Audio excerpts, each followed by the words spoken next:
വിവാഹമോചിതയായ മുസ്ലിം സ്ത്രീക്ക് പൊതുനിയമപ്രകാരം മുൻ ഭർത്താവിൽ നിന്നും ജീവനാംശം നേടാമെന്ന് സുപ്രീം കോടതി. മറ്റു സ്ത്രീകളെപ്പോലെ മുസ്ലിം സ്ത്രീകൾക്കും ക്രിമിനൽ നടപടിച്ചട്ടം ബാധകമാകും.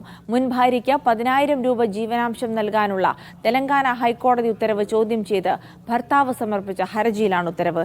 ജസ്റ്റിസുമാരായ BV നാഗരത്ന, ജസ്റ്റിസ് അഗസ്റ്റിൻ ജോർജ് മസിംഗ് എന്നിവരടങ്ങിയ ബെഞ്ചിന്റേതാണ് ഉത്തരവ്.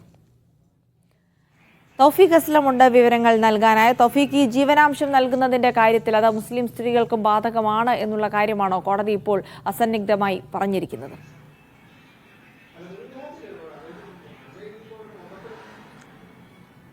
അജിൽസി, നിർണായകമായിട്ടുള്ള ഒരു ഉത്തരവാണ് സുപ്രീം കോടതിയിൽ നിന്ന് വന്നിരിക്കുന്നത്. വിവാഹമോചിതയായ മുസ്ലിം സ്ത്രീക്ക് പൊതുനിയമപ്രകാരം മുൻ ഭർത്താവിൽ നിന്നും ജീവനാംശം നേടാമെന്നാണ് സുപ്രീം കോടതിയുടെ ഉത്തരവ് ഇപ്പോൾ പുറത്തു വന്നിരിക്കുന്നത്. മുൻ ഭാര്യയ്ക്ക് 10,000 രൂപ ജീവനാംശം നൽകാനുള്ള തെലങ്കാന ഹൈക്കോടതി ഉത്തരവ് ചോദ്യം ചെയ്തുകൊണ്ടായിരുന്നു സുപ്രീം കോടതിയിൽ ഇത്തരമൊരു ഹർജി വന്നത്. ഈ സമയത്തായിരുന്നു ജസ്റ്റിസുമാരായ BV Nagarathna, justice Augustine George എന്നിവരടങ്ങിയ ബെഞ്ചിന്റെ ഈ നിർണായകമായിട്ടുള്ള ഉത്തരവ് ഇപ്പോൾ പുറത്തു വന്നിരിക്കുന്നത്. ഹർജിക്കാരന്റെ വാദം കോടതി പൂർണ്ണമായും തള്ളിയിരിക്കുകയാണ്. ഇതിൽ മനസ്സിലാക്കേണ്ട ഒരു പ്രധാനപ്പെട്ട കാര്യം, ജൂലൈ 1 മുമ്പുള്ള കേസുകൾക്ക് മാത്രമായിരിക്കും കോടതിയുടെ ഈ ഉത്തരവ് ബാധകമാവുക എന്നുള്ള കാര്യം കൂടി കോടതി വ്യക്തമാക്കുന്നുണ്ട്. മറ്റ് സ്ത്രീകളെ പോലെ മുസ്ലിം സ്ത്രീകൾക്കും ക്രിമിനൽ നടപടിച്ചട്ടം ബാധകമാണ്. അതുകൊണ്ട് ഇവർക്ക് ഇതുമായി ബന്ധപ്പെട്ടുള്ള കേസുകളുമായി മുന്നോട്ട് പോകാമെന്ന് കൂടി കോടതി വ്യക്തമാക്കുന്നുണ്ട്. 1986 മുസ്ലിം സ്ത്രീ വിവാഹമോചന സംരക്ഷണ നിയമം അനുസരിച്ച് വിവാഹമോചിതയായ മുസ്ലിം സ്ത്രീക്ക് സെക്ഷൻ 125 CRPC പ്രകാരം ആനുകൂല്യങ്ങൾ ലഭിക്കാൻ അർഹതയില്ലെന്നായിരുന്നു ഹർജിക്കാരന്റെ